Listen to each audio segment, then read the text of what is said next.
اعوذ باللہ من الشیطان الرجیم بسم اللہ الرحمن الرحیم الحمد للہ رب العالمین الرحمن الرحیم مالک یوم الدین۔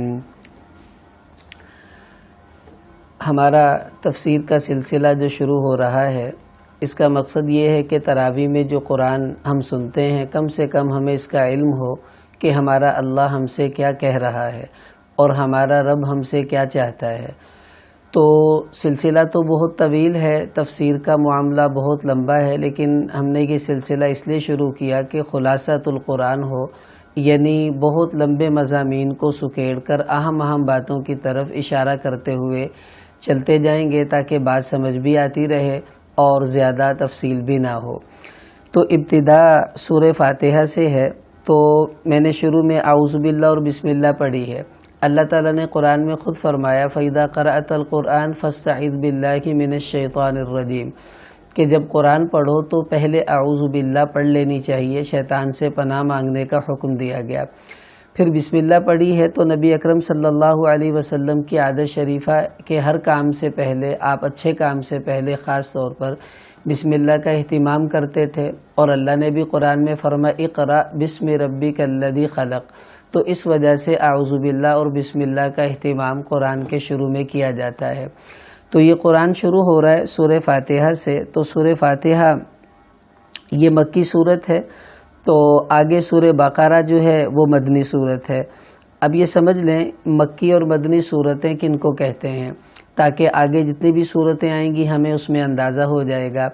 مکی صورت کا یہ مطلب نہیں ہے کہ یہ مکہ میں اتری ہے، اور مدنی کا یہ مطلب نہیں ہے کہ یہ مدینہ میں اتری ہے، بلکہ مفسرین کا اصول یہ ہے کہ آپ صلی اللہ علیہ وسلم کی ہجرت سے پہلے جو آیتیں، جو صورتیں اتری وہ ساری مکی کہلاتی ہیں، اور ہجرت کے بعد جو آیتیں، جو صورتیں اتری وہ سب مدنی کہلاتی ہیں، چاہے وہ نازل کہیں بھی ہوئی ہوں۔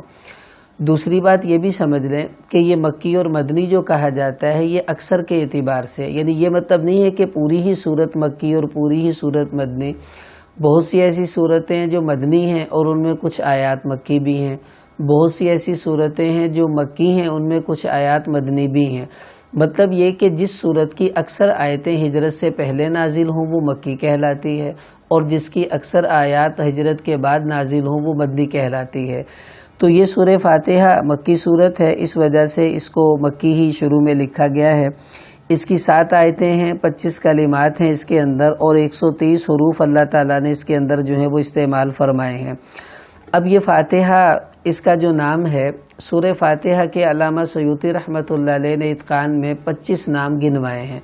علماء نے تو اس کے علاوہ اور بھی کئی نام لکھے ہیں، لیکن یہاں فاتحہ ہی زیادہ مشہور ہے، اور فاتحہ کا معنی ہے شروع کرنے والی، کھولنے والی۔ تو چونکہ اس سے قرآن پاک شروع کیا جا رہا ہے، اس نسبت سے اس کا نام جو ہے وہ فاتحہ رکھ دیا گیا۔ تو یہ مکی صورت ہے، اور مکی مدنی صورتوں میں تھوڑا سا فرق مضامین کا بھی ہوتا ہے، وہ بھی یہیں تھوڑا ابتدا میں سمجھ لیں تاکہ آگے آپ کو اس میں کچھ مشکل پیش نہ آئے۔ سب سے پہلی بات تو یہ ہے کہ جو مکی صورتیں ہیں ان میں اللہ تعالیٰ کا جو خطاب ہے وہ یا ایھا الناس سے ہوتا ہے، اور مدنی صورتوں میں اللہ جب خطاب کرتے ہیں تو اکثر یا ایھا الذین آمنوا کے ذریعے کرتے ہیں۔ ایسے ہی جو مکی صورتیں ہیں یہ چھوٹی چھوٹی آیتوں والی ہوتی ہیں، اور مدنی صورتوں کی آیات عام طور پر بڑی ہوتی ہیں۔ مکی صورتیں ان کے اندر آخرت کے احوال، گزشتہ قوموں کے واقعات، جنت دوزخ کی باتیں، عقیدے کی اصلاح یہ ہوتا ہے، اور مدنی صورتوں میں حدود، احکامات اور اللہ کی طرف سے آنے والی جو عبادات ہیں ان کا عام طور پر ذکر کیا جاتا ہے۔ ایسے ہی جو مکی صورتیں ہیں ان میں عام طور پر سجدے کی آیتیں موجود ہیں اور مدنی صورتوں میں نہیں ہیں۔ اسی طرح مکی صورتوں میں جو مخاطب ہوتے ہیں وہ مشرکین ہیں، اور مدنی صورتوں میں اللہ جب خطاب کرتے ہیں تو منافقین اور اہل کتاب کو کرتے ہیں۔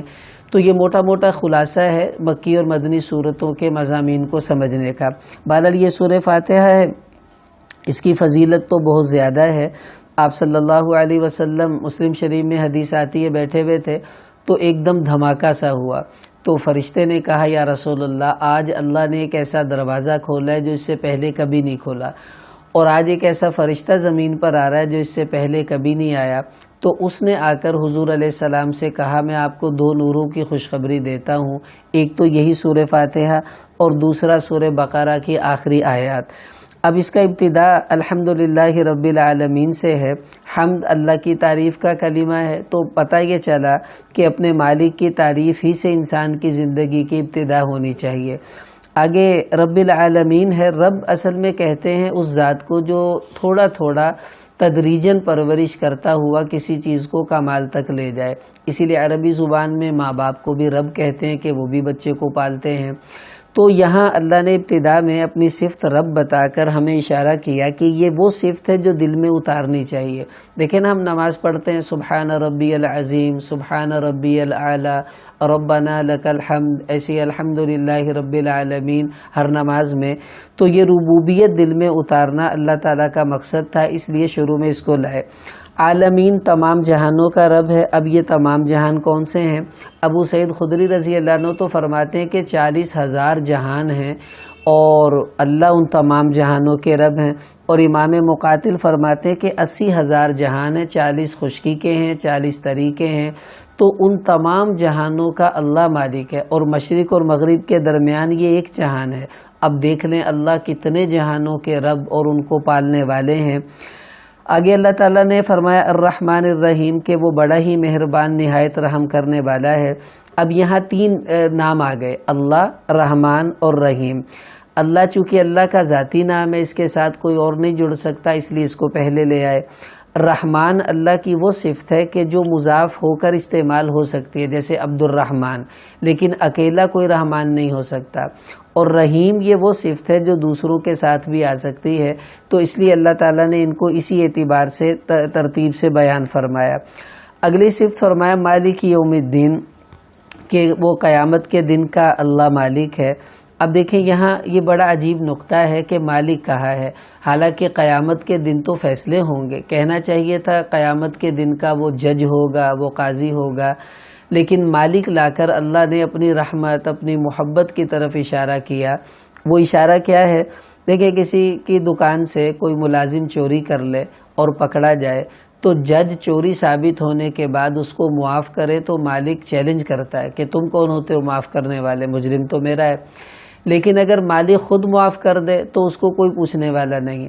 تو اللہ تعالیٰ یہ فرما رہے میرے بندوں میں قیامت میں جج بن کر نہیں آؤں گا کہ میں تمہیں معاف کر دوں تو کوئی مجھے کہے کیوں کر دیا، بلکہ میں مالک ہوں قیامت کے دن کا، میں تم سب کو بھی معاف کر دوں تو مجھے کوئی پوچھنے والا نہیں ہوگا، کیونکہ مالک کی مرضی ہے، وہ اپنے مجرم کو چھوڑ بھی دے تو کوئی اس کو کچھ کہہ نہیں سکتا۔ آگے ایاک نعبد و ایاک نستعین، اصل میں اس صورت میں اللہ تعالیٰ نے ایک مسئلہ سمجھایا کہ اللہ سے دعا کیسے مانگنی چاہیے۔ دیکھیں پہلے اللہ نے اپنی تعریف کروائی تو اشارہ ہے پہلے اللہ کی تعریف کرو، پھر ایاک نعبد و ایاک نستعین لائے کہ پھر اللہ کی عبادت کرو، اس کے بعد اللہ سے دعا مانگو اہدنا الصراط المستقیم، تو پھر اللہ تمہاری دعاؤں کو جلدی قبول کرے گا۔ اب یہاں ایاک نعبد کا ترجمہ یہ کرتے ہیں کہ اللہ تیری ہی عبادت کرتے ہیں، و ایاک نستعین، اور تجھ ہی سے ہم مدد مانگتے ہیں۔ حالانکہ قرآن کے اسلوب کے مطابق ہونا یہ چاہیے تھا نعبدو کا و نستعینو کا، اللہ تیری عبادت کرتے ہیں تو اس سے مدد مانگتے ہیں، لیکن یہ پہلے ایاک لا کر ایک بڑا زبردست اشارہ ہے، یہ حصر اللہ یہاں قائم کر رہے ہیں۔ وہ کیا ہوتا ہے؟ دیکھیں پہلے ترجمہ ہے تیری عبادت کرتے ہیں، اس کا مطلب ہے کسی اور کی بھی ہو سکتی ہے، لیکن جب یہ کہا ایاک نعبد، اب اس کا معنی ہے اللہ تیری ہی عبادت کرتے ہیں، ہی کا مطلب ہے تیرے علاوہ کسی اور کی نہیں ہو سکتی، اور وہ ایاک نستعین کا معنی بھی کیا بنے گا کہ تیرے ہی سے مدد مانگتے ہیں، یعنی تیرے علاوہ کسی اور سے ہم مدد نہیں مانگیں گے۔ اب یہاں اتنا بڑا مسئلہ حل ہو گیا کہ اللہ کے علاوہ کسی اور کی عبادت کرنا جیسے شرک ہے، ایسے ہی اللہ کے علاوہ کسی اور سے مدد مانگنا یہ بھی شرک ہوگا۔ تو عبادت اللہ کی ہے تو مدد بھی اللہ ہی سے مانگی جائے گی۔ اہدنا الصراط المستقیم، اے اللہ سیدھے راستے کی ہمیں رہنمائی فرما۔ اب یہ تو ولی بھی کہہ رہا ہے مجھے ہدایت دے، نبی بھی کہہ رہا ہے مجھے ہدایت دے، چلو برے لوگ مانگے تو مانگے، نیک لوگ بھی کہہ رہے ہیں کہ اللہ ہمیں سیدھے راستے کی رہنمائی فرما۔ کیا مطلب ہے؟ دیکھیں ہدایت جو ہے اس کے درجے ہیں، ایک درجہ وہ ہے جو اللہ نے ساری مخلوق کو دیا، جیسے جانور، پرندے، ان سب کو پتہ ہے کہ کون سی چیز ہمارے بھلے کی ہے، کون سی ہمارے نقصان کی ہے۔ اور ایک ہدایت کا درجہ دوسرا ہوتا ہے کہ انسان کو اچھے برے کی تمیز کا ہو جانا، یعنی یہ پتہ ہے یہ جنت کا راستہ ہے، یہ دوزخ کا راستہ ہے، لیکن انسان اس پر چل نہیں رہا ہوتا۔ اور تیسرا درجہ ہے کہ اللہ تعالیٰ بندے کو اس راستے پر ایسے چلا دیں کہ اس کی منزل تک پہنچا دیں۔ تو برے لوگ یہ کہیں گے اہدنا الصراط المستقیم کہ یا اللہ ہم بھٹک گئے، ہمیں سیدھے راستے پر چلا دے۔ اور نیک لوگ جو مانگتے ہیں، اس کو مثال سے سمجھیں، جیسے آپ سے کوئی پوچھے کہ مجھے اسٹیشن جانا ہے، تو آپ کہیں گے کہ ادھر مڑو ادھر مڑو، سیدھے جا کر وہاں اسٹیشن آ جائے گا۔ ممکن ہے وہ غلط مڑ جائے تو اس کے بھٹکنے کا اندیشہ ہے۔ اس کو کہتے ہیں اراءۃ الطریق، راستہ دکھانا۔ اور ایک ہوتا ہے ایصال الی المطلوب، کہ آپ اس کا بازو پکڑیں، اسٹیشن پہنچا کر کہیں بھائی یہ اسٹیشن ہے۔ تو اہدنا الصراط المستقیم کا مطلب ہے کہ یا اللہ ہمیں دکھانا، ہمیں منزل تک پہنچا دے تاکہ ہم کہیں راستے سے بھٹک نہ جائیں۔ اب کن کا راستہ دکھانا ہے؟ کا صراط الذین انعمت علیہم، یا اللہ ان کا راستہ ہمیں دکھا جن پر تو نے انعام کیا ہے۔ اب یہ انعام کیا ہے جن پر، وہ کون لوگ ہیں؟ یہاں پر تو اس کا ذکر اللہ نے نہیں کیا۔ 5ویں سپارے میں فرمایا کہ انعم اللہ علیہم من النبیین والصدیقین والشہداء والصالحین، کہ جن لوگوں کا راستہ دکھا اے اللہ وہ کون ہے؟ کا وہ ہیں نبی، صدیق، شہداء اور صالحین، اللہ کے نیک ولی، یعنی ان کا راستہ ہم اللہ سے مانگ رہے ہوتے ہیں۔ دیکھیں یہاں پر ایک بات سمجھ لیں، کچھ لوگ آج کے دور میں یہ تاثر دے رہے ہیں کہ یہاں پر جو صراط الذین انعمت علیہم، کہ جن پر اللہ کا انعام ہے، جن کا راستہ ہم مانگتے ہیں، وہ نبی، صدیقین، شہداء نہیں ہے، بلکہ وہ تو بنی اسرائیل ہیں۔ کیونکہ آگے ہی چند رکوع کے بعد اللہ کہہ رہے ہیں یا بنی اسرائیل اذکروا نعمتی التی انعمت علیکم، وہ کہتے دیکھو اللہ کہہ رہے کہ بنی اسرائیل میں نے تم پر انعام کیا، اور یہاں ہم کہہ رہے ہیں اللہ جن پر تو نے انعام کیا ان کا ہمیں راستہ دکھا، تو مطلب بنی اسرائیل کا راستہ مانگ رہے ہیں، ایسا نہیں ہے۔ دیکھیے یہاں ہم ان کا راستہ مانگ رہے ہیں جن پر اللہ کی نعمتیں ہوئی ہیں، ان کو تو اللہ نے اپنی نعمت یاد کروائی ہے۔ اذکروا، اے بنی اسرائیل یاد کرو میری نعمت کو جو میں نے تم پر کی ہے، ورنہ اس امت محمدیہ صلی اللہ علیہ وسلم کو تو اللہ یہ کہہ رہے ہیں وَلِيُتِمَّ نِعْمَتِي عَلَيْكُمْ، میں نے تم پر اپنی نعمتوں کو تمام کر دیا۔ اور اللہ ہمیں یہ کہہ رہے ہیں وَأَتْمَمْتُ عَلَيْكُمْ نِعْمَتِي، کہ میں نے تم پر اپنی نعمت کو کامل کر دیا، پورا کر دیا۔ تو اس کا پتہ چلا کہ امت محمدیہ بنی اسرائیل سے افضل ہے۔ تو اگر انعام یافتہ لوگ تھے تو وہ انبیاء ہیں، وہ صدیقین ہیں، وہ شہداء ہیں۔ بنی اسرائیل کو انعام یافتہ کہنا یہ انتہائی بڑی غلطی ہوگی، جو تفسیر کے اعتبار سے بھی غلط ہے اور حقیقت کے اعتبار سے بھی غلط ہے۔ کیوں کہ بنی اسرائیل کو تو اللہ قرآن میں کہہ رہے فَبَاءُوا بِغَضَبٍ عَلَىٰ غَضَب، ان کے اوپر تو اللہ کا غضب نازل ہوا، اور وہ جھوٹے اور کیا کچھ ابھی آگے آئے گا سورہ بقرہ میں، ان کے بارے میں اللہ تعالیٰ نے ڈانٹ ڈپٹ پلائی ہے۔ تو بنی اسرائیل مراد نہیں، بلکہ یہاں اللہ کے نیک بندے، انبیاء، صدیقین، شہداء مراد ہیں، کہ وہ جس راستے پر چلے اللہ تو ہمیں بھی وہ راستہ دکھا دے۔ آگے فرمایا غیر المغضوب علیہم ولا الضالین۔ دیکھیں یہ سیدھی سی بات ہے، آپ نے دیکھا ہوگا بعض اوقات کہیں راستوں پر جائیں تو وہاں نشان لگے ہوتے ہیں کہ آپ کی منزل اس طرف ہے، دوسری طرف کانٹا لگا ہوتا ہے کہ ادھر آپ کو نہیں جانا۔ اس کا مطلب ہے جو وہاں چلا جائے گا وہ غلط راستے کو اختیار کر کر منزل سے دور ہو جائے گا۔ تو اب اللہ نے ہمیں دونوں راستے بتائے کہ انعام یافتہ لوگ تو نبی، صدیقین، شہداء اور صالحین ہیں، اور ایک اور راستہ ہے اس پر تم نے نہیں چلنا۔ اور ہم اللہ سے یہی دعا مانگ رہے کہ اللہ ہمیں ان لوگوں کے راستے پر نہ چلا کہ جن پر تیرا غضب نازل ہوا اور جو راستے سے بھٹک گئے، گمراہ ہو گئے۔ اب مغضوبی علیہم سے مراد مفسرین فرماتے ہیں یہودی ہیں، اور ضالین سے مراد یہ نصارہ ہیں کہ وہ سیدھے راستے سے بھٹک گئے تھے اور یہود پر اللہ کا غضب نازل ہوا۔ تو خلاصہ کیا نکلا کہ سورہ فاتحہ نے یہ وہ سورت ہے جس نے سب چیزیں بتا دی، عقیدہ بھی بتایا، اللہ کی محبت بھی بتائی، ہدایت کا راستہ بھی بتا دیا، اور جو گمراہی کے طریقے ہیں ان سے بچنے کا طریقہ اور دعا بھی اللہ تعالیٰ نے اس میں بتلا دی ہے۔ آخری بات اس میں یہ ہے کہ سورہ فاتحہ ہمیں ہر نماز کے اندر پڑھنی ہے۔ بخاری شریف میں حضور علیہ السلام نے فرما دیا لا صلاۃ لمن لم یقرأ بفاتحۃ الکتاب، کہ جس نے سورہ فاتحہ نہیں پڑھی اس کی نماز نہیں ہوتی۔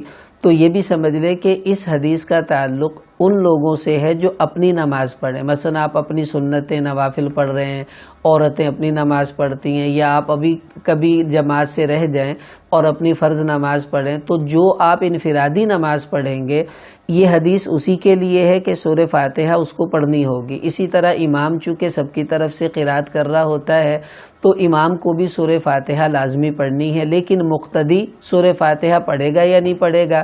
تو اس کے بارے میں صاف صاف مسئلہ سمجھ لے کہ اس حدیث کا تعلق مقتدی سے نہیں ہے، کیونکہ جو اس حدیث کے راوی ہیں ان کا صاف بیان ہے کہ ھذا لمن یصلی وحدہ، کہ یہ حدیث اس کے لیے ہے جو اکیلا نماز پڑھے، مقتدی کے ساتھ اس کا تعلق نہیں. اب مقتدی کیا کرے گا؟ اس کے لیے دوسری حدیث ہے. آپ صلی اللہ علیہ وسلم نے فرمایا کہ من کان لہ امام فقراءۃ الامام لہ قراءۃ، کہ جس نے اپنا امام بنا لیا، اب امام کی قرات ہی اس کی قرات ہے. اور مسلم شریف میں حضور علیہ السلام نے ایک صحابی کو نماز سکھائی تو اس کو یہ کہا کہ وَإِذَا قَرَأَ فَأَنصِتُوا، امام اللہ اکبر کہے تم بھی کہو، اور جب امام قرات کرے تو تم نے خاموش رہنا ہے. تو پتہ چلا سورہ فاتحہ کی بھی قرات امام کرتا ہے تو اس کے وقت بھی مقتدی کو خاموش رہنا ہوگا. تو اس لیے امام کے پیچھے اس سورت کو کبھی نہیں پڑھنا، انفرادی نماز میں کبھی چھوڑنا نہیں ہے. اور اگر کبھی چھوٹ جائے انفرادی نماز میں تو اس کا پڑھنا چونکہ واجب تھا تو اخیر میں سجدہ سہو کر لیں گے تو نماز ہو جائے گی. اللہ پاک ہمیں عمل کی توفیق عطا فرمائے.